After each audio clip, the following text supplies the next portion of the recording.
যে এই বিষয়টি নিয়ে আলোকপাত করবার চেষ্টা করবো ইনশাআল্লাহ, সেটি হচ্ছে how to develop our relationship.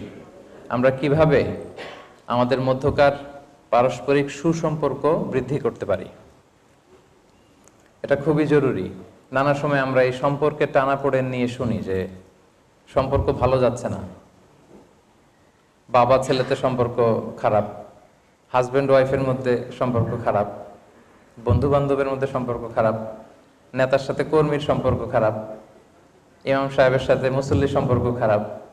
নানাভাবে নানা জায়গায় আমাদের সমাজের নানা অঙ্গনে এই যে সম্পর্কের অবনতি বা সম্পর্কের টানাপোড়েন, এই ক্রাইসিসটা খুব প্রকট। তো এই জন্য আমি ভেবেছি যে সুনির্দিষ্ট এই টপিকটা নিয়ে কথা বলবো, যে how to develop our relationship. তাহলে সম্পর্ক কিভাবে উন্নয়ন করা যায়, আমাদের পারস্পরিক সম্পর্ক, হৃদ্যতা, ভালোবাসা, এটাকে কিভাবে বাড়ানো যায়। ইসলাম কিন্তু সবসময় আমাদের পারস্পরিক সম্প্রীতি বাড়ানো, আমাদের হৃদ্যতা, আমাদের এই ভ্রাতৃত্ববোধকে গুরুত্ব দেয়। এবং ইসলামের যে ভ্রাতৃত্ববোধ, এটা আলাদা, এটার দাবিটাই আলাদা। এবং এই আয়াতটা দিয়ে আমি শুরু করেছি, সূরাতুল হুজরাতের 10 নম্বর আয়াত দিয়ে, যে ইন্নামাল মুমিনুনা ইখওয়া ফাআসলিহু বাইনা আখওয়াইকুম। নিশ্চয়ই মুমিনরা হচ্ছে ভাই, আর তোমরা তোমাদের এই ভ্রাতৃত্বের সম্পর্ককে মজবুত করো। আমি আমার বিভিন্ন আলোচনায় ভ্রাতৃত্বের প্রকারভেদ নিয়ে আলোচনা করেছি। ইভেন আমার লিখিত প্রথম যে বইটা মেসেজ, আধুনিক মননে আলোর পরশ, সেখানেও আমি এই ভ্রাতৃত্বের ক্লাসিফিকেশন নিয়ে অনেক কথা বলেছি। সেখানে আমরা বলেছি যে ভ্রাতৃত্ব মূলত 3 ধরনের। একটা হচ্ছে আল উখুয়া আল ইনসানিয়া, মানবতার দিক থেকে ভাই। এই দিক থেকে আমরা পৃথিবীর সবাই ভাই, আস্তিক নাস্তিক, হিন্দু বৌদ্ধ খ্রিস্টান, সবাই আমার ভাই, মানবতার দিক থেকে ভাই। আরেকটা হচ্ছে আল উখুয়া আন নাসাবিয়া, অর্থাৎ সহোদর ভাই, রক্তের সম্পর্ক, মানে আমার মায়ের পেটের ভাই, যেটা সিবলিং, আমার সহোদর ভাই। আর আরেকটা হচ্ছে আল উখুয়া দ্বীনিয়া, দ্বীনি ভাই। এই যে এখানে আমরা যারা বসে আছি, আমরা কি এক মায়ের পেটের ভাই নাই? আমরা কি ভাই? দ্বীনি ভাই। সবাই বলেন, আমরা কি ভাই? দ্বীনি ভাই। তো এই যে দ্বীনি ভাই, ব্রাদারহুড ইন ইসলাম, এটা কোনো ঠুনকো বিষয় না, এটা ছোট বিষয় না। এটা কখনো কখনো মায়ের পেটের ভাইয়ের সাথে যে সম্পর্ক, সেটাকেও ছাড়িয়ে যায়। এই যে দেখেন যে কাশ্মীরের মুসলমানরা যদি আক্রান্ত হয়, মুসলিম ভাইয়েরা আক্রান্ত হয়, আমরা কাঁদি না? ওদেরকে যদি অত্যাচার করা হয়, আমরা আহত হই, মানসিকভাবে আহত হই, আমরা কষ্ট পাই, আমরা কাঁদি। মিয়ানমারের রোহিঙ্গা ভাইরা যখন আক্রান্ত হয়, আমরা কাঁদি না? কাঁদি। ফিলিস্তিনে যখন ইসরায়েলিরা বোমা ফালায়, আমার মুসলিম ভাইদেরকে যখন মারে, তখন আমাদের কষ্ট লাগে না? কেন লাগে? কারণ তারা হচ্ছে আমাদের দ্বীনি ভাই। সবাই বলেন, তারা আমাদের কি ভাই? দ্বীনি ভাই। এবং এই পুরো মুসলিম উম্মাকে আল্লাহ রাসূল সাল্লাল্লাহু আলাইহি ওয়াসাল্লাম এই আন্তরিকতা বা সুসম্পর্কের বিষয়টাকে একটা পূর্ণ দেহের সাথে তুলনা করেছেন, ওয়ান বডি। আমরা সবাই মিলে, আমরা সব মুসলিম উম্মা মিলে ওয়ান বডি, একটা দেহ, এক দেহ এক প্রাণ। এবং আল্লাহর হাবিব সাল্লাল্লাহু আলাইহি ওয়াসাল্লাম বলেছেন, তোমরা সবাই হচ্ছে কাজাসাদিন ওয়াহিদ, একটা দেহের মতো। দেহের এক জায়গায় যেমনি আমরা ইনজুর্ড হলে সারা দেহটা কষ্ট পায়, তেমনি গোটা বিশ্বের আমার মুসলিম ভাইদের মধ্যে থেকে একজনও যদি আক্রান্ত হয়, সেটাও আমাকে মর্মাহত করে, ঠিক কি না? যেমন ধরেন আপনার পা কেটে গেল, ব্যাপারটা কেমন? যে আমার পা কাটছে তো কি হয়েছে, সারা শরীর তো ভালো আছে, ব্যাপারটা কেমন? না। পা যদি ইনজুর্ড হয়, দেখবেন যে ওই পায়ের ব্যথার কারণে রাতে ঘুম আসে না, তার মানে চোখ আক্রান্ত, তাই না? পায়ে ব্যথা পেয়েছেন, দেখবেন যে রাতে মাথা ব্যথা করতেছে, তার মানে মাথা আক্রান্ত। পায়ে ইনজুর্ড হয়েছে, আপনার সারা রাত আপনি নির্ঘুম, ইনসমনিয়া, ঘুম আসে না, তার মানে পুরো দেহটাই কিন্তু সাফার করতেছে ছোট্ট পায়ের ব্যথার কারণে। এজন্য আল্লাহর হাবিব সাল্লাল্লাহু আলাইহি ওয়াসাল্লাম এত অসাধারণ উপমা দিয়েছেন যে গোটা মুসলিম উম্মাহ, আমরা যারা মুসলিম, তারা আমরা সবাই হচ্ছে ওয়ান বডি, একটা দেহ। দেহের যেই জায়গায় আক্রান্ত হোক না, পুরা দেহটা কিন্তু সেখানে কষ্ট পায়। এজন্য এই দ্বীনি ভ্রাতৃত্ব, এটা অনেক বড় বিষয়। এবং এটাকে কোরআন বলেছে যে আমরা রোহামা উবাইনাহুম, আমরা হচ্ছে পরস্পরের প্রতি পুষ্পকোমল। অন্য জায়গায় আল্লাহ রাসূল সাল্লাল্লাহু আলাইহি ওয়াসাল্লাম বলেছেন যে বুনিয়ানুম মারসুস, সীসা ঢালা প্রাচীরের মতো হবে আমাদের সম্পর্ক। কিন্তু আমরা নানা সময় দেখি যে আমাদের সম্পর্কের মধ্যে অনেক ফাটল, অনেক টানাপোড়েন, অনেক সংকট। তো এই সম্পর্কের যে সংকট, এই টানাপোড়েন, এই ক্রাইসিস, এটাকে আমরা কিভাবে নিরসন করব, this is our topic today. আজকের এই চমৎকার সন্ধ্যায় আমরা এটা নিয়ে কথা শুনবো যে আমরা আমাদের সম্পর্ক কিভাবে বাড়াতে পারি, আমাদের আন্তরিকতা, আমাদের ঘনিষ্ঠতা, আমাদের হৃদ্যতা আমরা কিভাবে বাড়াতে পারি। 10টা টিপস বা সম্পর্ক বাড়ানোর 10টা ইসলামিক ফর্মুলা আমি আজকের এই ইফতার প্রোগ্রামে আপনাদের সাথে শেয়ার করবো ইনশাআল্লাহ। আওয়াজ করে সবাই বলেন তো কয়টা টিপস বলবো? হ্যাঁ, 10টা টিপস। তাহলে আমরা শুরু করি যে কিভাবে আমরা আমাদের মধ্যকার সুসম্পর্ক, হৃদ্যতা, ভালোবাসা, ভ্রাতৃত্ব এটা বাড়াতে পারি। আচ্ছা, সুসম্পর্ক বাড়ানোর, হৃদ্যতা বাড়ানোর, ভালোবাসা বাড়ানোর 1 নাম্বার ইসলামিক ফর্মুলা হচ্ছে গ্রিটিংস অ্যান্ড স্যালুটেশন। দেখা হলে গ্রিট করা, যেটাকে আমরা বলি সালাম, যেটাকে কি বলি? সালাম। আল্লাহ রাসূল সাল্লাল্লাহু আলাইহি ওয়াসাল্লাম সরাসরি হাদিসে এই কথাটাই বলেছেন যে আওয়ালা আদুল্লুকুম আলা শাইইন ইযা ফাআলতুমুহু তাহাবাবতুম আফশুস সালামা বাইনাকুম। সাহাবাদেরকে উদ্দেশ্য করে তিনি বললেন যে আমি কি তোমাদের এমন একটা টিপসের কথা বলবো না যেটা ফলো করলে তোমাদের মধ্যকার ভালোবাসা, হৃদ্যতা বেড়ে যাবে? রাসূল সাল্লাল্লাহু আলাইহি ওয়াসাল্লাম বললেন সেই টিপসটা হচ্ছে আফশুস সালামা বাইনাকুম। তোমরা তোমাদের মধ্যে সালামের প্রচলন করো, তোমরা বেশি বেশি সালাম দাও। কেউ যখন আপনাকে সালাম দেয়, সালাম কিন্তু কাইন্ড অফ দোয়া, এটা একটা দোয়া কিন্তু। আসসালামু আলাইকুম ওয়া রাহমাতুল্লাহ মানে কি? পিস বি আপন ইউ, মানে তোমার উপর পিস আসুক, শান্তি আসুক, তুমি পিসফুল থাকো। তো যেই লোকটা আমাকে দেখলেই খালি বলে তুমি পিসফুল থাকো, তোমার শান্তি হোক, তোমার কল্যাণ হোক, তো তার মানে কি বোঝা যায়? তার সাথে আমার একটা সুসম্পর্ক আছে না? আছে। তো এই জন্য 1 নাম্বার টিপস হচ্ছে দেখা হলে যেন আমরা সালাম দেই। এবং কোরআনের দিক নির্দেশনাও এটাই যে ফাইদা দাখালতুম বুয়ুতান ফাসাল্লিমু আলা আনফুসিকুম তাহিয়াতাম মিন ইনদিল্লাহি মুবারাকাতান তাইয়্যিবা। আমরা যদি কারো বাসায় যাই, কোরআন বলছে যে ঘরে ঢুকেই আগে কি দাও? সবাই বলবেন আগে কি দিতে হবে? সালাম দিতে হবে। এবং এটা হচ্ছে তাহিয়াতাম মিন ইনদিল্লাহ, আল্লাহর পক্ষ থেকে একটা তাহিয়া, অভিবাদন পদ্ধতি, মুবারাকাতান তাইয়্যিবা, এবং এটা বরকতময়। এত শব্দ থাকে, এটাকে আল্লাহ তাআলা কেন সিলেক্ট করলেন? কারণ এটা হচ্ছে বরকতময়, এবং আল্লাহ তাআলা নিজেরও একটা নাম কিন্তু আসসালাম, নিজের একটা নাম কি? আসসালাম। তো যখন আমরা বলি আসসালামু আলাইকুম, এটার একটা অর্থ যেমনি হয় যে শান্তি তোমার উপর বর্ষিত হোক, আরেকটা অর্থ হয় যে ওই যে সালাম, তিনি তোমার উপর খুশি থাক। সুবহানাল্লাহি ওয়া বিহামদিহি। তাহলে আমাদের হৃদ্যতা, সম্পর্ক, ভালোবাসা, ভ্রাতৃত্ববোধ এটা বাড়ানোর 1 নাম্বার টিপস হচ্ছে সালাম দিতে হবে। আওয়াজ করে সবাই বলেন তো 1 নাম্বার টিপসের নাম কি? সালাম দিতে হবে। এই যে আলোচনা যখন আমি শুরু করেছি, কি দিয়ে শুরু করেছি? সালাম দিয়ে। আমাদের মোশাররফ ভাই যখন এখানে আলোচনা করলেন, প্রথমে কি বললেন?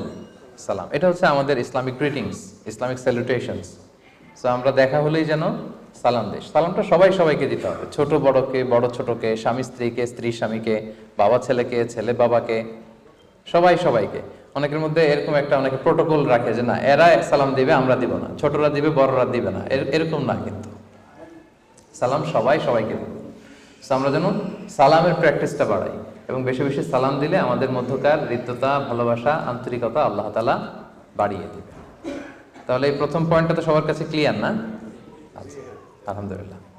তাহলে ভালোবাসা বাড়ানোর 1 নাম্বার যে টিপস আমি আজকে বললাম, সেটা কি ছিল? সবাই বলেন নাই, বলেন কি ছিল? সালাম। আচ্ছা, এবার 2 নাম্বার টিপস, পারস্পরিক সম্প্রীতি বাড়ানোর 2 নাম্বার টিপস হচ্ছে স্মাইল, মুচকি হাসি দেয়া। মুচকি হাসি দেন তো আপনারা? অনেকে হাসি দিতে চায় না, চেহারাটা কেমন যেন গোমরা করে রাখে। হাসবেন, হাসতে পয়সা লাগে না, মুচকি হাসি দিয়ে কথা বলবেন। এবং হাসি কিন্তু মজার ব্যাপার হচ্ছে, এই যে হাসি কথা বলার সাথে সাথে অনেকে হাসতেছে, এর কারণ হচ্ছে কি, হাসি কিন্তু সংক্রামক। সংক্রামক বলতেছি পজিটিভ সেন্সে আর কি, ইতিবাচক ভাবেই হাসিটা হচ্ছে সংক্রামক। আপনি মুচকি হাসলে দেখবেন যার সাথে মুচকি হেসে হেসে কথা বলতেছেন, উনিও কি করতেছে? মুচকি হাসতেছে। সুবহানাল্লাহি ওয়া বিহামদিহি। তো হাসিটা হচ্ছে সংক্রামক, এটা অন্যকে প্রভাবিত করে, অন্যের মধ্যে ছড়ায়। এবং হাসির সাথে কিন্তু মানসিক স্বাস্থ্যের একটা ভালো সম্পর্ক আছে। যারা সবসময় আপসেট থাকে, একটু গোমরামুখ থাকে, এরা কিন্তু অসুস্থ থাকে খুব বেশি। এবং মজার ব্যাপার হচ্ছে আল্লাহ রাসূল সাল্লাল্লাহু আলাইহি সাল্লাম অলওয়েজ মুচকি হাসি দিতেন। সুবহানাল্লাহ পড়বেন না? অলওয়েজ। একটা হাদিস শোনাই, আব্দুল্লাহ ইবনে হারিস ইবনে জাজ রাদিয়াল্লাহু তাআলা উনি বর্ণনা করেন যে মা রাআইতু আহাদান আকসারা তাবাসসুমান মিন রাসূলিল্লাহি সাল্লাল্লাহু আলাইহি ওয়াসাল্লাম। উনি বলেন যে আমার জীবনে আমি আল্লাহ রাসূল সাল্লাল্লাহু আলাইহি ওয়াসাল্লামের চাইতে কাউকে বেশি মুচকি হাসি দিতে দেখি নাই। উনি নাকি ওনার জীবনে সবচেয়ে বেশি মুচকি হাসতে দেখছে কাকে? রাসূল সাল্লাল্লাহু আলাইহি ওয়াসাল্লামকে। অলওয়েজ তিনি মুচকি হাসতেন, দেখা হলেই মুচকি হাসতেন। সো আমরা যেন একটু হাসি খুশি থাকি, একটু স্মাইলি ফেস যেন আমাদের থাকে। আরবিতে এটাকে বলে তাবাসসুম। হ্যাঁ, এটা কিন্তু অনেক পাওয়ারফুল একটা ব্যাপার। আপনি একটু মুচকি হেসে একটা সিচুয়েশনকে আপনার আয়ত্তে নিয়ে নিতে পারবেন, একটু মুচকি হেসে একটা কঠিন পরিস্থিতিকে আপনি একেবারে স্বাভাবিক করে ফেলতে পারবেন। যার সাথে কথা বলতেছেন উনিও ভালো ফিল করবে। এখন আমি এখানে এসে যদি গোমরামুখ হয়ে শুধু গড়গড় করে কথা বলি, এটা আপনাদের ভালো লাগবে? লাগবে না। আমি যদি একটু হেসে হেসে হেসে কথা বলি, আপনাদের অনেক ভালো লাগবে। সো এই যে স্মাইল, যদিও এটা ছোট মনে হয় যে কি আজহারি সাহেব কি নিয়ে শুরু করছে, প্রথমে বললো সালাম, তো সালাম তো আমরা দেই, এরপর বলতেছে স্মাইল। না, আপনারা এটাকে ছোট মনে করবেন বলেই আল্লাহ রাসূল সাল্লাল্লাহু আলাইহি ওয়াসাল্লাম কি বলেছেন শুনেন। তিনি বলেছেন লা তাহকিরান্না মিনাল মা'রুফি শাইআ, তোমরা কোনো ভালো কাজকে ছোট মনে করো না। ওয়ালাউ আন তালকা আখাকা বিওয়াজহিন তালিক, যদিও তুমি তোমার ভাইকে দেখে যে মুচকি হাসি দাও, একটা হাস্যোজ্জ্বল চেহারা নিয়ে যে কথা বলো, এটাকেও তুমি ছোট মনে করো না। এজন্য কোনো নেক আমলে কিন্তু ছোট নয়। এবং আপনি আপনার ভাইয়ের সাথে দেখা হলো যে মুচকি হাসি দিয়ে কথা বলতেছেন, এক একটা মুচকি হাসি দিলে এক একটা সাদাকা করার সওয়াব হয়ে যাচ্ছে। তাবাসসুমুকা ফি ওয়াজহি আখিকা সাদাকা, your smile to your brother it's a charity, it's a সাদাকা। আপনি আপনার ভাইয়ের সাথে মুচকি হেসে কথা বলতেছেন, এটা ছোট না, এটা সদকা দেওয়ার সওয়াব। সুবহানাল্লাহ বিহামদিহি। তাহলে আমরা যদি কারোর সাথে কথা বলি, কারোর সাথে যখন দেখা করি, আমাদের পারস্পরিক আলাপচারিতার সময় আমরা যদি একটু স্মাইলি ফেসে কথা বলি, মুচকি হেসে কথা বলি, তখন দেখা যাবে যে তার সাথে আমার হৃদ্যতা, ভালোবাসা এটা কিন্তু বাড়বে। কি বলেন, বাড়বে না? আচ্ছা, এবং এটা নবীর সুন্নাত। আমি যে 10টা পয়েন্ট বলবো এমন না যে এটা আমার মন গড়া, আমার ফেব্রিকেটেড, বানানো না। প্রত্যেকটার পক্ষে আমি কোরআন থেকে অথবা সুন্নাত থেকে দলিল দিয়ে দিয়ে বলবো। তাহলে আমরা কথা বলার সময় যেন মুচকি হেসে কথা বলি, একটু স্মাইলি ফেসে যেন কথা বলি।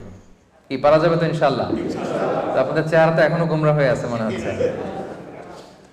মাশাআল্লাহ, এটা হাসতেছে অনেকে আবার মাস্ক পরে আছে তো বোঝা যাচ্ছে না হাসতেছে নাকি হাসতেছে না। এনিওয়ে, আচ্ছা আলহামদুলিল্লাহ। তাহলে প্রথমটা ছিল হৃদ্যতা, ভালোবাসা বাড়ানোর প্রথম টিপস কি ছিল? সবাই বলেন সালাম। 2 নাম্বার কি ছিল? মুচকি হাসি, স্মাইল। এবং এটা আল্লাহ রাসূল সাল্লাল্লাহু আলাইহি ওয়াসাল্লামের সুন্নাহ, তিনি কিন্তু সবসময় মুচকি হাসতেন। কেউ যদি এই গোমরা মুখ থাকে তাকে হাদিসটা শোনায় দিবেন যে রাসূল সাল্লাল্লাহু আলাইহি ওয়াসাল্লাম অনেক মুচকি হাসতেন। আচ্ছা, মুভিং অন। 3 নাম্বার হচ্ছে টু ওয়েলকাম। কেউ আপনার কাছে আসলে তাকে ওয়েলকাম করা, আহলান সাহলান বলা। এটা মুখেও বলতে পারেন, টেক্সটও করতে পারেন। আমাকে কেউ টেক্সট করলে আমি ওয়ালাইকুম সালাম বলে আহলান ওয়া সাহলান লিখি। এটাও রাসূল সাল্লাল্লাহু আলাইহি ওয়াসাল্লামের সুন্নাহ। আপনি যখন আপনার বাসায় কেউ আসলো, আপনার ওয়ার্ক প্লেসে কেউ আসলো, আপনার অফিসে কেউ আসলো, আপনি যদি তাকে গুরুত্ব না দেন ও ভালো ফিল করবে না। বরং আপনি যদি তাকে আহলান সাহলান মারহাবান এগুলো আপনি বলেন, তাহলে মানে এটা বোঝাবে যে আপনি তাকে দেখে খুশি হয়েছেন, হ্যাঁ, হ্যাপি হয়েছেন। এবং আল্লাহ রাসূল সাল্লাল্লাহু আলাইহি সাল্লাম কিন্তু কারোর সাথে দেখা হলেই তাকে ওয়েলকাম করতেন, ওয়েলকাম করতেন, লিটারালি ওয়েলকাম করতেন। লিটারালি তিনি বলতেন মারহাবান। কি বলতেন? মারহাবান। দেখা হলেই মারহাবান। রাসূল সাল্লাল্লাহু আলাইহি ওয়াসাল্লামের সময় সবচেয়ে বড় ইসলামের শত্রু কে ছিল? আবু জাহাল, তাই না? আবু জাহালের ছেলের নাম ছিল ইকরামা, ইকরামা ইবনে আবু জাহাল। তার বাবা যেরকম কষ্ট দিয়েছে মুসলিমদেরকে, তিনিও কষ্ট দিয়েছেন। বদর, উহুদ, খন্দক থেকে শুরু করে মক্কা বিজয় পর্যন্ত অনেক যুদ্ধে অনেক সাহাবীদেরকে তিনি হত্যা করেছেন। কিন্তু আল্লাহর মেহেরবানি, মক্কা বিজয়ের পরে ওনার মধ্যে রিয়েলাইজেশন আসলো। উনি মক্কা বিজয়ের সময় মুসলমানদের উপর অ্যাটাক করে ইয়ামানে পালিয়ে গিয়েছিলেন, কিন্তু পরে তার উপলব্ধিতে নাড়া পড়লো, তিনি ফিরে আসলেন। এসে লজ্জিত হয়ে রাসূল সাল্লাল্লাহু আলাইহি ওয়াসাল্লামের কাছে বললেন, ইয়া রাসূলুল্লাহ, আমি ইসলাম ধর্ম গ্রহণ করতে চাই। আবু জাহেলের ছেলে, সবচেয়ে বড় ইসলামের দুশমন। রাসূল সাল্লাল্লাহু আলাইহি ওয়াসাল্লাম তার প্রতি কোনো রাগ, কোনো ক্ষোভ কিছুই রাখলেন না। তিনি প্রথম যে কথাটা বললেন সেটা হচ্ছে মারহাবান বির রাকিবিল মুহাজির, মানে আরোহী হিজরতকারীকে ওয়েলকাম। সুবহানাল্লাহ পড়েন। আবু জাহেলের ছেলে ইকরামা এত কষ্ট, এত কিছু করার পরে সর্বপ্রথম রাসূল সাল্লাল্লাহু আলাইহি ওয়াসাল্লাম আসার পর রাসূল সাল্লাল্লাহু আলাইহি ওয়াসাল্লাম তাকে যেটা বললো সেটা হচ্ছে ওয়েলকাম। তা আমরা মানুষকে ওয়েলকাম করি না। রাসূল সাল্লাল্লাহু আলাইহি ওয়াসাল্লাম বললেন মারহাবান বির রাকিবিল মুহাজির, welcome to the migrant rider, মানে আরোহী মুহাজির হিজরতকারীকে ওয়েলকাম। এরপর আরো যাই, এমন না যে সে অপরিচিত দূরের মানুষ এই জন্য ওয়েলকাম বলেছেন, না, রাসূল সাল্লাল্লাহু আলাইহি ওয়াসাল্লাম ঘরের মানুষকে ওয়েলকাম বলতেন দেখা হলে। দেখেন ব্যাপারটা কত ইন্টারেস্টিং। ফাতেমা রাদিয়াল্লাহু তাআলা আনহা আল্লাহ রাসূল সাল্লাল্লাহু আলাইহি ওয়াসাল্লামের কি কন্যা। ফাতেমা রাদিয়াল্লাহু তাআলা আনহার ঘর আর রাসূল সাল্লাল্লাহু আলাইহি ওয়াসাল্লামের ঘর কিন্তু মদিনায় কাছাকাছি, খুবই কাছে, পাশাপাশি। নিজের মেয়ে ফাতেমাও যখন ঘরে আসতেন রাসূল সাল্লাল্লাহু আলাইহি ওয়াসাল্লাম ফাতেমাকে বলতেন ওয়েলকাম। ফাতেমাকে কি বলতেন? মারহাবান বিবনাতি। এরকম অনেক হাদিসে এসেছে যে ফাতেমা রাদিয়াল্লাহু তাআলা আনহা আসলেন, আয়েশা রাদিয়াল্লাহু তাআলা আনহা বর্ণনা করছেন যে ফাতেমা আসার সাথে সাথে আল্লাহ রাসূল সাল্লাল্লাহু আলাইহি ওয়াসাল্লাম বললেন মারহাবান বিবনাতি, মানে ওয়েলকাম টু মাই ডটার, হে আমার কন্যা তোমাকে সুস্বাগতম। তো তার মানে কি বোঝা গেল, আমি কিন্তু ওয়েলকাম জানাতে পারি সবাইকে, এমন না অপরিচিত কাউকে। আমার মেয়েকে বলতে পারি ওয়েলকাম আসলে, আমার স্ত্রীকে বলতে পারি, আমার বন্ধুকে বলতে পারি, অথবা ইন ডিফারেন্ট ওয়ার্ডস আপনি আহলান সাহলান, খোশ আমদেদ, ওয়েলকাম, এই শব্দগুলো কিন্তু সুস্বাগতম, এগুলো ব্যবহার করতে পারেন এবং এগুলো সুন্নাহ। হাদিসে আরো এসেছে উম্মে হানি, রাসূল সাল্লাল্লাহু আলাইহি ওয়াসাল্লামের কাজিন, মক্কা বিজয়ের দিন তিনি এসেছিলেন। রাসূল সাল্লাল্লাহু আলাইহি ওয়াসাল্লাম গোসল করছিলেন আর ফাতেমা রাদিয়াল্লাহু তাআলা আনহা একটা কাপড় টাঙিয়ে ধরে রেখেছিলেন, বাবা ওই পাশে গোসল করছে। ঘরে কে যেন ঢুকলো, রাসূল সাল্লাল্লাহু আলাইহি ওয়াসাল্লাম বললেন মান হাদি, কে?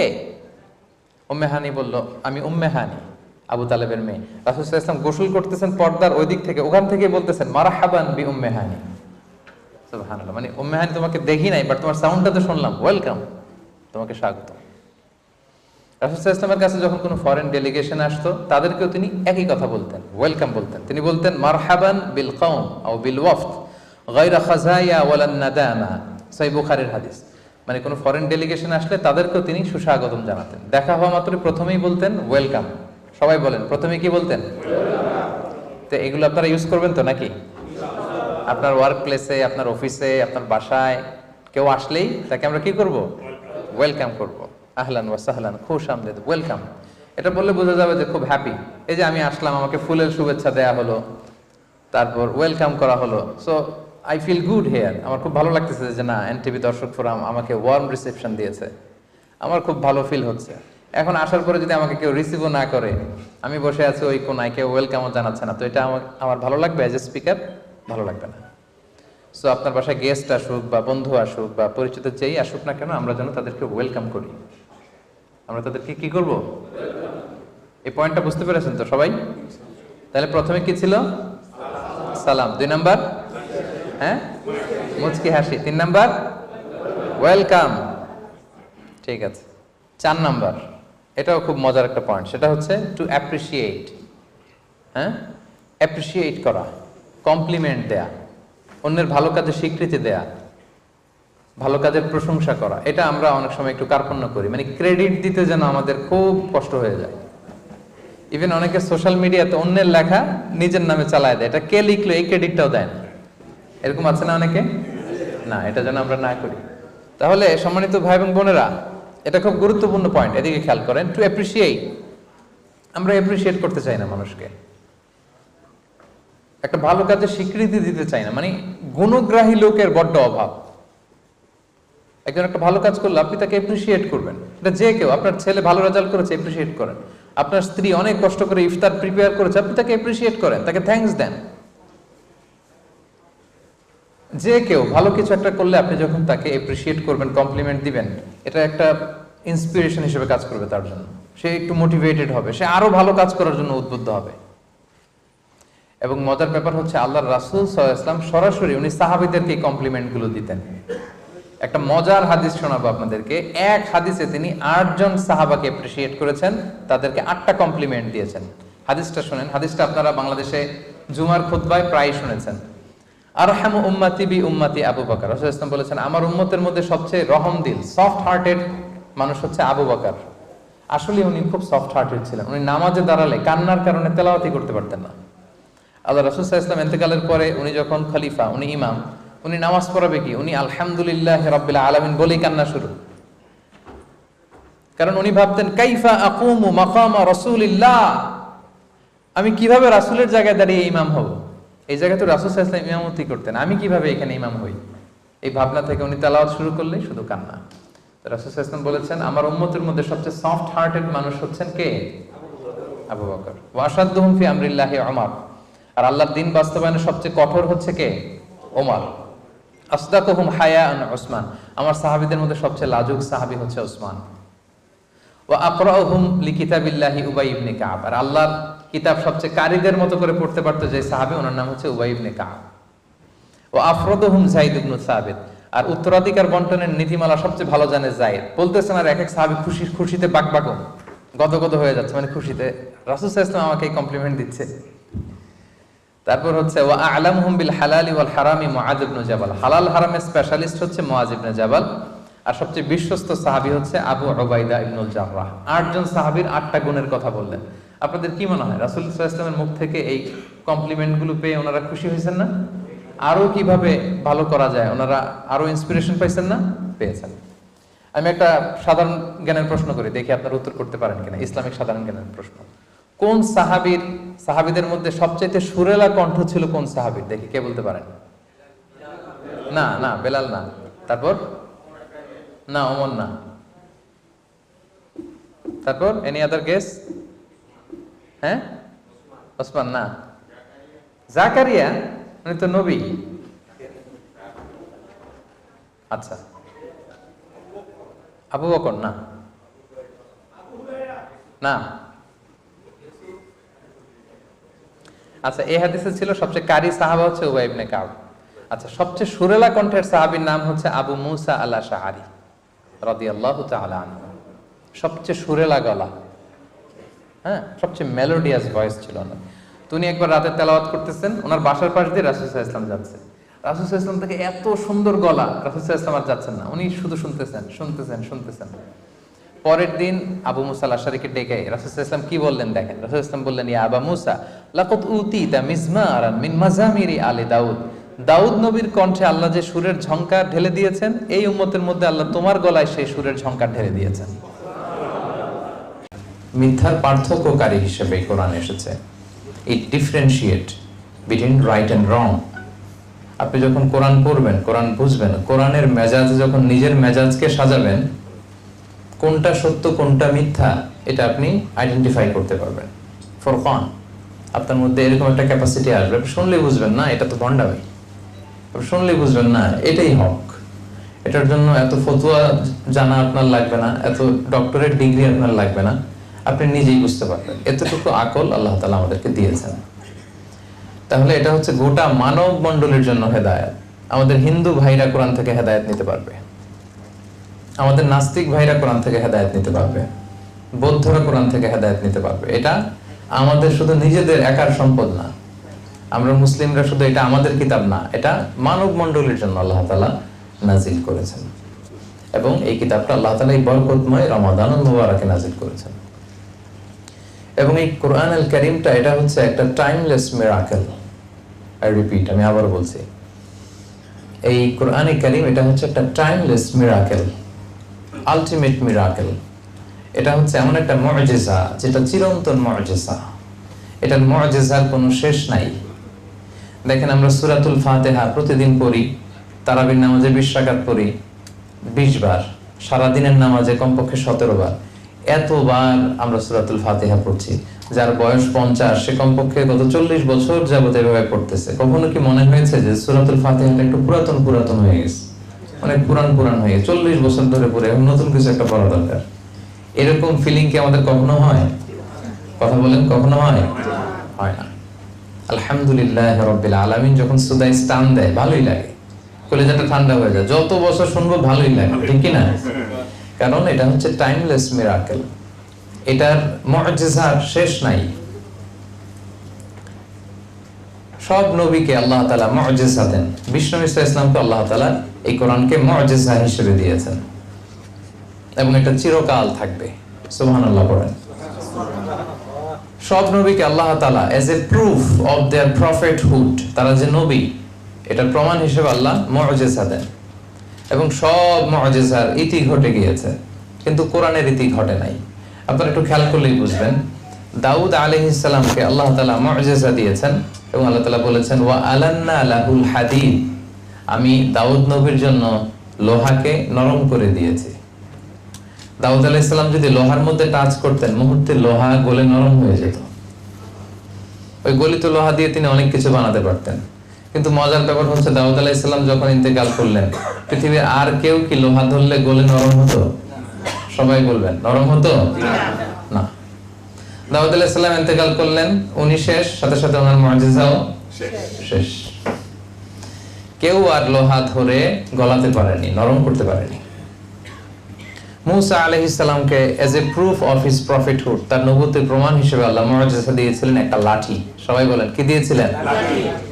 এটা গেড়ে দিলে গাছ হয়ে যেত, সাগরে বাড়ি মারলে আল্লাহর নামে রাস্তা হয়ে যেত, ফেরাউনের সামনে রেখে দিলে এটা হাইয়াতান তাসাহা, সাপ হয়ে যেত। মুসা আলাইহিস সালাম ইন্তেকালের পরেও বনি ইসরাইলের মাঝে এই লাঠিটা ছিল, তাবুতের ভেতরে ছিল। তাবুত বাকিয়াতু মিন আলী মুসা ওয়া আলী হারুন, এখানে ছিল। মুসা আলাইহিস সালামের ব্যবহৃত পাগড়ি ছিল, জামা ছিল, এই লাঠিটাও ছিল। কিন্তু এই লাঠি আর কেউ ধরলে কি সাপ হতো? কথা বলেন। এই লাঠি দিয়ে আর কেউ লোহিত সাগরে আছাড় মারলে কি রাস্তা হতো? হতো না। তার মানে নবী বিদায়, সাথে সাথে নবীর মুআজিজাও বিদায়। ঈসা আলাইহিস সালামের মুআজিজা ছিল আরো চমকপ্রদ। উনি মাটি দিয়ে পাখি বানাতেন, তারপরে ফু দিলে এটা জীবন্ত পাখি হয়ে উড়ে চলে যেত। ওয়া উবরিউল আকমাহা ওয়াল আবরাসা ওয়া উহিল মাউতা বিইذنিল্লাহ। উনি অন্ধ রোগীর চোখে হাত বুলিয়ে দিলে অন্ধ ব্যক্তির দৃষ্টিশক্তি ফিরে পেত। ধবল রোগী, কুষ্ঠ রোগীর গায়ে টাচ করে দিলে সাথে সাথে মুহূর্তে ভালো হয়ে যেত। মৃত লাশের সামনে দাঁড়িয়ে যদি বলতেন ইয়া আব্দুল্লাহ কুম বিইذনিল্লাহ, হে আল্লাহর বান্দা আল্লাহর আদেশে দাঁড়াও, মুহূর্তে দাঁড়িয়ে যেত। অনেক ইসরায়েলি বর্ণনাতে এমনও এসেছে যে ওনার যখন হরিণের গোশত খেতে ইচ্ছে হতো, ঈসা আলাইহিস সালাম হরিণ ধরে জবাই করতেন, জবাই করে হরিণের গোশত খেতেন, কিন্তু হাড্ডিগুলো খেতেন না, হাড্ডিগুলো রেখে দিতেন। হরিণের গোশত উনি আগুনে ঝলসে খাওয়া শেষে হাড্ডিগুলোর দিকে ইঙ্গিত করে বলতেন কুম বিইذনিল্লাহ, আল্লাহর আদেশে উঠে যাও। মুহূর্তে এই মরা হাড্ডি থেকে জীবন্ত হরিণ হয়ে লাফিয়ে লাফিয়ে জঙ্গলে চলে যেত। সুবহানাল্লাহি ওয়া বিহামদিহি। তো ঈসা আলাইহিস সালাম আবার ইন্তেকাল করেননি, একজন নবী কেবল ইন্তেকাল করেননি, ঈসা আলাইহিস সালাম। বাল রাফাআহুল্লাহ ইলাইহি, আল্লাহ তাআলা তার দিকে ওনাকে উঠিয়ে নিয়েছেন, উনি আবার আসবেন। তো ওনাকে মারার জন্য বনি ইসরাইলের লোকেরা এক লোককে পাঠালো, যাও তুমি ঈসাকে মেরে আসো। তো সে মারতে যেয়ে এই ঘটনাটা খেয়াল করে বুঝান। তাদেরই একজন লোককে বনি ইসরাইল বলল, যাও ঈসাকে মারার জন্য এই ঘরে ঢুকো। তো ঢুকার সাথে সাথে আল্লাহ তাআলা ঈসা আলাইহিস সালামকে বাল রাফাআহুল্লাহ, আকাশে উঠিয়ে নিলেন। আর যেই লোকটাকে মারার জন্য তারা কিলিং মিশনে পাঠালো, তার চেহারাটাকে আল্লাহ ঈসা আলাইহিস সালামের চেহারা করে দিলেন। এবার ওরা বলে ঘটে নাকি, আসে না কেন আমাদের কিলার তো ফিরে না, দেখি তো কি হয়েছে। এবার সবাই যে ঘরের ভিতরে ঢুকে দেখে এই তো ঈসা বসে আছে। বলেন তো এটা কি ঈসা না মিসা? আসলে ঈসা কোথায়? বাল রাফাআহুল্লাহ, আল্লাহ তাআলা তো ঈসা আলাইহিস সালামকে উঠিয়ে নিয়েছেন। আর তাদের লোকের চেহারা আল্লাহ ঈসা আলাইহিস সালামের চেহারার মতো বানিয়ে দিয়েছেন। তারা ঢুকে দেখে এই তো ঈসা। তো একে পরে এরা হত্যা করে শুলে চড়ায়। আল্লাহ বলেন না, ওমা কতালুহু ওমা সলাবুহু ওয়ালাকিন শুববিহা লাহু, তোমরা ঈসাকে হত্যাও করতে পারোনি, শুলেও চড়াতে পারোনি, বরং তোমাদের একজন লোকের চেহারাই আল্লাহ ঈসার চেহারা বানিয়ে দিয়েছে। তো ঈসা আলাইহিস সালাম ইন্তেকাল করেননি, উনি আকাশে আছেন, আবার আসবেন। তো এই যে ঈসা আলাইহিস সালামের মুআজিজা, উনি মৃত লাশকে যদি বলেন দাঁড়াও, এটা জীবিত হয়ে যায়। ওনার ইন্তেকালের পরে পৃথিবীর কোন পোপ, খ্রিস্টানদের যে পোপ, তারা যদি কোনো মৃত লাশের সামনে দাঁড়িয়ে বলে দাঁড়াও, দাঁড়াবে? কোন লাশ দাঁড়াবে? অন্ধ কোন লোকের চোখে হাত বুলিয়ে দিলে কি দৃষ্টি ফিরে পাবে? পাবে না। তার মানে নবীরও বিদায়, সাথে সাথে নবীর মুআজিজাও বিদায়। কিন্তু বিশ্বনবী মুহাম্মদুর রাসূলুল্লাহ সাল্লাল্লাহু আলাইহি ওয়াসাল্লামের প্রতি আল্লাহ তাআলা এই যে কোরআনকে সবচেয়ে বড় মুআজিজা করে নাযিল করেছেন। বিষ্ণু ঈসা ইসলাম ইন্তেকাল করেছেন, কোরআনকে ইন্তেকাল করেছেন। বিষ্ণু ঈসা ইসলাম বিদায় নিয়েছেন, কোরআনও তো বিদায় নিছে না? হ্যাঁ, কোরআন আছে না নাই? কোরআন কিন্তু আমাদের মধ্যে আছে। বিষ্ণু ঈসা ইসলাম চলে গিয়েছেন, কোরআন যায় নাই। বিষ্ণু ঈসা ইসলাম বিদায় নিয়েছে, কোরআন বিদায় নেয়নি।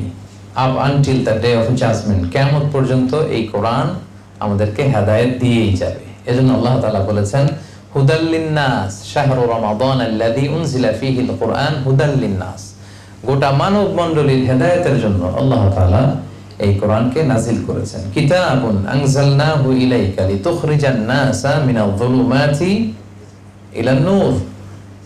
ও নবী, আমি অন্ধকারাচ্ছন্ন মানুষগুলোকে অনেকগুলো অন্ধকার থেকে একটি আলোর দিকে, আলোকবর্তিকার দিকে নিয়ে যাওয়ার জন্য এই কোরআনকে নাজিল করেছি। সুবহানাল্লাহ। তাহলে প্রথম কথা আমরা বুঝলাম যে এটা হচ্ছে হুদাল লিন্নাস, শুধু মুসলমানদের কিতাব না, বরং গোটা মানব বিশ্বের কিতাব। 2 নম্বর আমরা বুঝলাম এটা হচ্ছে টাইমলেস মিরাকেল। এটা এমন একটা মিরাকেল, এটা শেষ নাই, যে এটা নিয়ে আসছে নবী চলে গেছে বাট এটা যায় নাই, কারণ এটা মিন সিফাতিল্লাহ, আল্লাহ তাআলার সিফাত। এই কোরআনের লয় নাই, ক্ষয় নাই, এটার কোনো ধ্বংস নাই।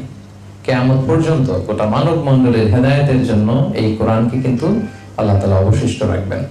ইভেন কোরআনের সবগুলো কপি যদি আগুন দিয়ে জ্বালিয়েও দেয়া হয়, আমাদের হাফেজে কোরআনদের হৃদয়ে কোরআন আছে না নাই? আমরা 10 জন হাফেজকে একসাথে বসালে তাদের মাধ্যমে কোরআনকে আবার লিখে নিতে পারবো, প্রিন্ট করে নিতে পারবো, ঠিক কিনা? এজন্য এটা হচ্ছে টাইমলেস মিরাকেল। 2 নম্বর কথা হচ্ছে এই কোরআন হচ্ছে the most relevant book to human being. এই পৃথিবীর সবচাইতে ইন্টারেক্টিভ, জীবন ঘনিষ্ঠ, মানব ঘনিষ্ঠ এবং চির প্রাসঙ্গিক একটা কিতাব হচ্ছে কোরআন। কিতাবটার নাম কি? কোরআন। এটা চির প্রাসঙ্গিক, খুবই জীবন ঘনিষ্ঠ। তার প্রমাণ, পৃথিবীর সবগুলো আসমানি কিতাব একবারে নাজিল হয়েছে, এটা আপনারা জানেন? তাওরাত মুসা আলাইহিস সালামের কাছে নাজিল হয়েছে তুর পাহাড়ের উপরে ফলকে করে, একবারে যা দেয়ার একবারে আল্লাহ তাআলা দিয়ে দিয়েছেন। মুসা নাও, এটা তাওরাত। দাউদ আলাইহিস সালামের প্রতি নাজিল হয়েছে জাবুর কিতাব, একবারে, এট এ টাইম, একবারে নাজিল হয়েছে। ঈসা আলাইহিস সালামের প্রতি নাজিল হয়েছে ইনজিল, একবারে। কোরআনও তো নাজিল হয়েছে একবারে, তাই না? দুই একজন বলছে না, বাকিরা একটু কনফিউশন আছে। তাওরাত, জাবুর, ইনজিলের মতো কোরআনও একবারে হেরা গুহাতে রাসূল সাল্লাল্লাহু আলাইহি ওয়াসাল্লামের কাছে 30 পারা জিবরাইল আলাইহিস সালাম দিয়ে গেছে। এই না একবারে কয় বছরে? 23 বছরের একটা লং পিরিয়ড অফ টাইমে কোরআন নাজিল হয়েছে। কতটা ইন্টারঅ্যাক্টিভ দেখেন। এটা অন্যান্য কিতাবের মতো হুট করে একবারে প্রেসক্রিপশন, প্যারাসিটামল 3 বেলা, এরকম না। এটা একটু একটু করে মানব জাতির প্রয়োজন অনুসারে, প্রয়োজনের তাগিদে, প্রেক্ষাপটের আলোকে, যখন যেখানে যতটুকু দরকার ঠিক তখন সেখানে ততটুকু নাজিল করেছে কে? আল্লাহ। এজন্য কোরআন হচ্ছে the most interactive, the most relevant book to human being. মানুষের জন্য এর চাইতে রেলেভেন্ট, প্রাসঙ্গিক গ্রন্থ আর হতে পারে না। এই কোরআন কখনো নাজিল হয়েছে হেরা পর্বতের চূড়ায় 634 মিটার উঁচু সমতল থেকে, কখনো পাহাড়ে, কখনো নাজিল হয়েছে মরুভূমিতে কোরআন, কখন নাজিল হয়েছে বাজারে, রাসূল সাল্লাল্লাহু আলাইহি ওয়াসাল্লাম বাজার করতেছেন, দরকার হয়েছে আয়াত নাজিল হয়েছে। কখনো নাজিল হয়েছে সফরে, কখনো নাজিল হয়েছে ঘরের ভেতরে অন্দরমহলে, কখনো এই কোরআন নাজিল হয়েছে সরাসরি ডিরেক্টলি যুদ্ধের ময়দানে, আবার কখনো এই কোরআন নাজিল হয়েছে আল্লাহ তাআলার আরশে। মেরাজে যখন রাসূল সাল্লাল্লাহু আলাইহি ওয়াসাল্লামকে নিয়ে যাওয়া হয়েছিল তখনও কোরআন নাজিল করেছে কে? আল্লাহ। তার মানে রাসূল যেখানে, কোরআনও সেখানে। বুঝতে পারছেন কথা? এটা কেন ইন্টারঅ্যাক্টিভ, কেন 23 years a long period of টাইমে কোরআন নাজিল হলো? কারণ এটা খুবই চির প্রাসঙ্গিক, জীবন ঘনিষ্ঠ। রাসূল সাল্লাল্লাহু আলাইহি ওয়াসাল্লাম ওনার জীবনে, ওনার পরিবারে, ওনার সমাজে, ওনার রাষ্ট্রে যখনই সংকটের মুখোমুখি হয়েছে তখনই সমাধান নিয়ে হাজির হয়েছে কোরআন। এজন্য সমাধান যদি আমাদেরকে পেতে হয়, সলিউশন যদি আমাদেরকে পেতে হয়, কোরআনের সাথে আমাদের অ্যাটাচমেন্ট বাড়াতে হবে। এটা অন্যান্য কিতাবের মতো একবারে নাজিল হয়নি, এটা হুট করে নাজিল হয়ে যায়নি। এটা 23 বছরের লম্বা সময়ে প্রেক্ষাপট অনুসারে, প্রয়োজনের তাগিদে, নাজমান নাজমান কালিলান কালিলান হাসবা হাওয়াইজিল বাশার, মানুষের প্রয়োজনের তাগিদে, যখনই ক্রাইসিস তখনই কোরআন, যখনই সংকট তখনই কোরআন। এটা বেশি ভালো হয়েছে না? একবারে যদি হইতো এটা তো ইন্টারঅ্যাক্টিভ হইতো না। যখনই সমস্যা তখনই কথা বলে কোরআন, যখনই সমস্যা সলিউশন নিয়ে হাজির হয়। তাহলে আমরা বুঝলাম কোরআন হচ্ছে হুদাল লিন্নাস, মানব মণ্ডলীর জন্য হেদায়েত।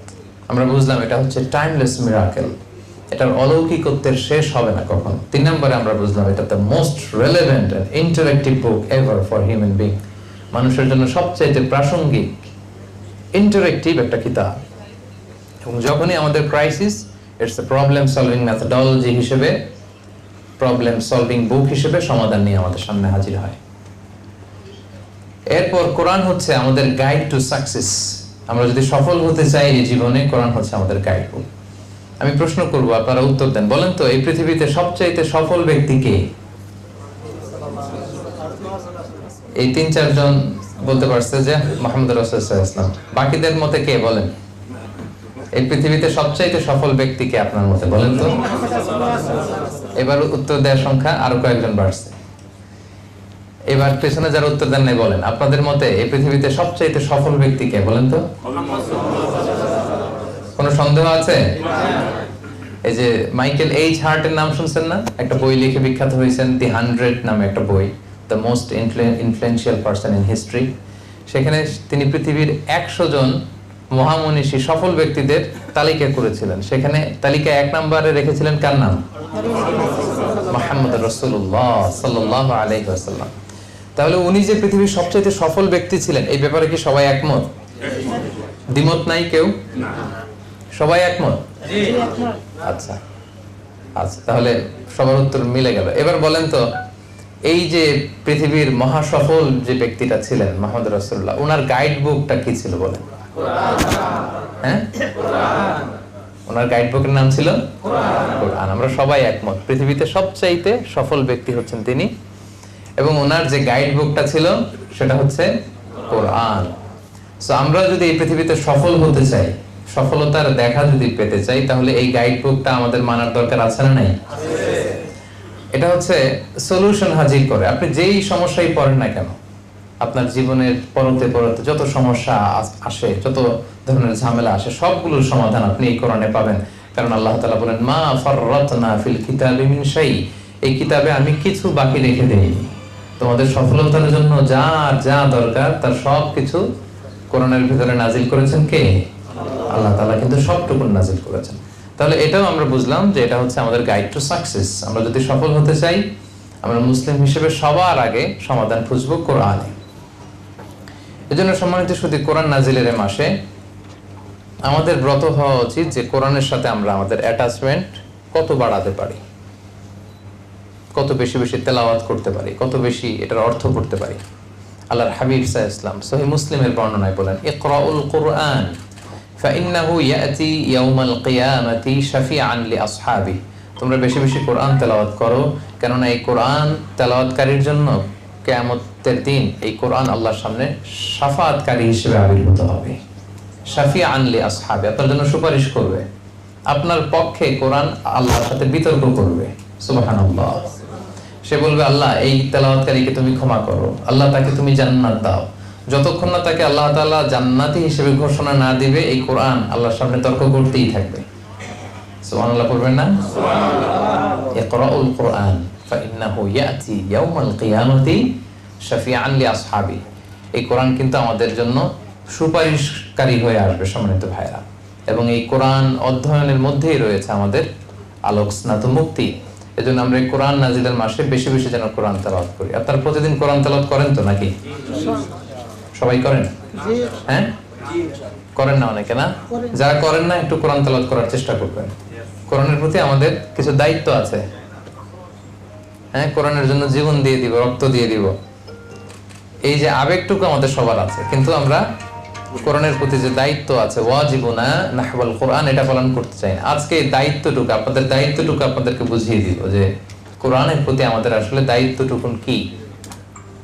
7টা দায়িত্ব আছে কোরআনের প্রতি আমাদের। 7টা দায়িত্বের কথা আজকে আমরা এখানে উপস্থাপন করবো ইনশাআল্লাহ। এই যে কোরআনের কথা শুনলাম, এটা টাইমলেস মিরাকেল, এটা সলিউশন হাজির করে, এটা এত মহিমান্বিত, এটা লৌহে মাহফুজ আল্লাহ সংরক্ষণ করেছেন, এটা আমাদের জন্য সুপারিশ করবেন। এটা আল্লাহ সব কিছুর উপর নাজিল করতে চেয়েছিলেন, পরে আমাদের উপর নাজিল করেছেন। এই কোরআনের প্রতি আমাদের 7টা দায়িত্ব আছে। কয়টা? এই 7টা দায়িত্ব আজকে আমরা শেয়ার করব। 1 নম্বর দায়িত্ব হচ্ছে, মনোযোগ দিয়ে শুনতে হবে, 1 নম্বর দায়িত্ব হচ্ছে রিসাইটেশন উইথ তারতিল। আল্লাহর কোরআনকে ইচ্ছা মতো তেলাওয়াত করা যায় না।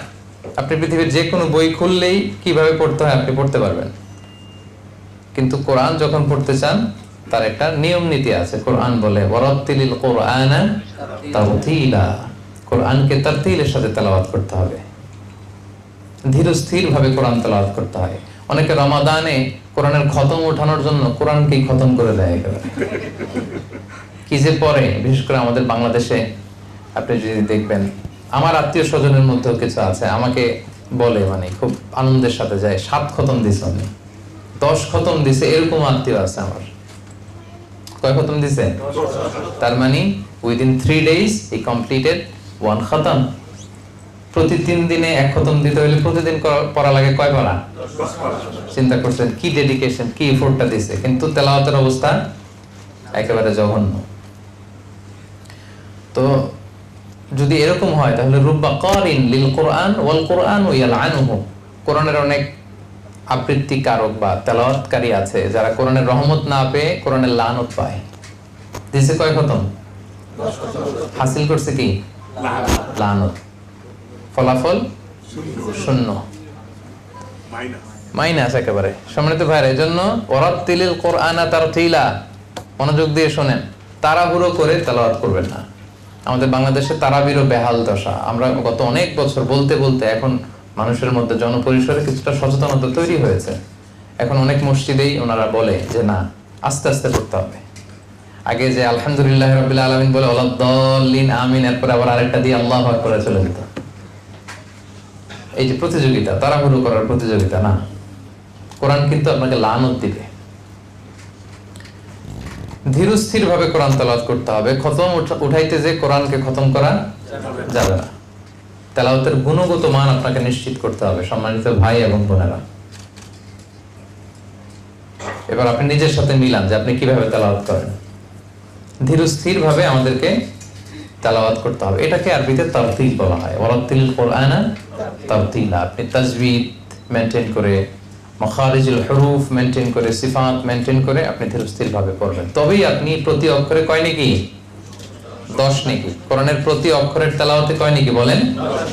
এটা তখন যখন ওয়ারাত্তিলিল কোরআনা তারতিলা, আপনি যখন তারতিলের সাথে তেলাওয়াত করবেন তখন আপনি এই সওয়াবটা পাবেন। তাহলে ফার্স্ট এন্ড ফরমোস্ট রিমাইন্ডার হচ্ছে তাড়াহুড়ো করে পড়বো না। আমরা দেখি তো বিষ্ণু সাল্লাল্লাহু আলাইহি ওয়াসাল্লাম কিভাবে পড়তেন, উনি কিভাবে তেলাওয়াত করতেন। আনাস রাদিয়াল্লাহু তাআলা আনহু বলেন, কামা রাসূল সাল্লাল্লাহু আলাইহি ওয়াসাল্লাম ইয়ামুদ্দু বিহা সাওতাহু মাদ্দান, রাসূল সাল্লাল্লাহু আলাইহি ওয়াসাল্লাম টেনে টেনে কোরআনের আয়াত তেলাওয়াত করতেন, টেনে টেনে পড়তেন। সো আমরা যেন টেনে টেনে পড়ি। আম্মা জান, আমাদের আম্মা জান রাসূল সাল্লাল্লাহু আলাইহি ওয়াসাল্লামের প্রিয়তমা স্ত্রী উম্মে সালামা রাদিয়াল্লাহু তাআলা আনহা বলেন, কানা রাসূল সাল্লাল্লাহু আলাইহি ওয়াসাল্লাম ইয়াকাত্তিউ কিরাআতাহু আয়াতান আয়াতান, তিনি প্রতিটা আয়াত পড়ে পড়ে থামতেন। এক আয়াত শেষ, স্টপ, আরেক আয়াত স্টপ। আলহামদুলিল্লাহি রাব্বিল আলামিন, থামলাম। আর রহমানির রহিম, মালিকি ইয়াউমিদ্দিন, ইয়াকা না'বুদু ওয়া ইয়াকা নাস্তাঈন। থামলাম না প্রতি আয়াত পড়ে পড়ে? রাসূলুল্লাহ সাল্লাল্লাহু আলাইহি ওয়াসাল্লাম প্রতিটি আয়াত পড়ে পড়ে থামতেন, আবার নতুন আয়াত শুরু করতেন, আয়াত শেষ, থামতেন, আবার নতুন আয়াত শুরু করতেন। মনে থাকবে তো সম্মানিত ভাইরা? আচ্ছা। এবং তিনি বলতেন, যায়্যিনুল কোরআনা বিআসওয়াতিকুম, তোমরা তোমাদের কণ্ঠে সুর করে কোরআন পড়ো। বিষ্ণু ইসলাম আমাদেরকে ওসিয়ত করেছেন যে তোমরা সুর করে কোরআন পড়বা। তিনি বুখারীর বর্ণনায় ধমকও দিয়েছেন যে লাইসা মিন্না মান লাম ইয়াতাগান্না বিল কোরআন, যে গুনগুনিয়ে নাইস মেলোডি দিয়ে নাইস ভয়েসে কোরআন পড়ে না সে আমার দলভুক্ত নয়। যে সুন্দর ভয়েস দিয়ে সুর করে কোরআন পড়ে না সে আমার দলভুক্ত নয়। কত বড় ওয়ার্নিং দেখছেন। এজন্য সুর করে টেনে টেনে প্রতি আয়াত শেষে থেমে থেমে কোরআন পড়তে রাজি আছেন তো সবাই? ইনশাআল্লাহ। সুর করে পড়বেন। অনেকে বলে হুজুর আমার কোনো সুর নাই। অনেকে বলে, কে বলছে আপনার সুর নাই? বাথরুমে গেলে তো ঠিকই বাথরুম সিঙ্গার হয়ে যায়। বাথরুমের ভিতরে গেলে দেখবেন কিন্তু কাপড় কাচতেছে আর গুনগুনে গাইতেছে, তো তখন সুর আসে কোথা থেকে? তার মানে প্রতিটা মানুষের গলাতেই আল্লাহ সুর দিয়েছেন। কারো হয়তো খুবই সুরেলা গলা, কারো হয়তো কিছুটা কম, কিন্তু সুর আছে। সুর ছাড়া মানুষ নাই। যেই সুরে আল্লাহ দিয়েছে সেটাকে আপনি বিউটিফাই করে সুন্দর করে তেলাওয়াত করার চেষ্টা করবেন। সবাই রাজি আছেন তো ইনশাআল্লাহ? ইনশাআল্লাহ। 1 নাম্বার দায়িত্ব আপনারা বুঝাই দিলাম, রিসাইটেশন উইথ তারতিল, তারতিলের সাথে তেলাওয়াত করবেন ভাইরা। 2 number, listening to Quranic recitation, কোরআন তেলাওয়াত শুনতেও হবে। কোরআন তেলাওয়াত শুনতেও হবে, এটা অনেক বড় সওয়াবের কাজ। ওয়া ইযা কুরিআল কুরআনু ফাসতামিউ লাহু ওয়া আনসিতু লাআল্লাকুম তুরহামুন। যখন কোরআনের তেলাওয়াত হয় মনোযোগ দিয়ে শোনো, with attention, with vast concentration. ফাসমাউ বলেন নাই, সিম্পলি শোনো না, ফাসতামিউ।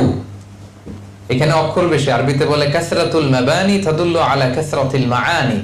যেই শব্দে আরবিতে অক্ষর বেশি ওটার অর্থ বেশি। আল্লাহ বলছেন ফাসতামিউ, মনোযোগ দিয়ে শোনো, লাআল্লাকুম তুরহামুন। ওয়া আনসিতু, চুপ থাকো, কোরআন তেলাওয়াতের সময় কোনো কথা চলবে না, চুপ থাকো।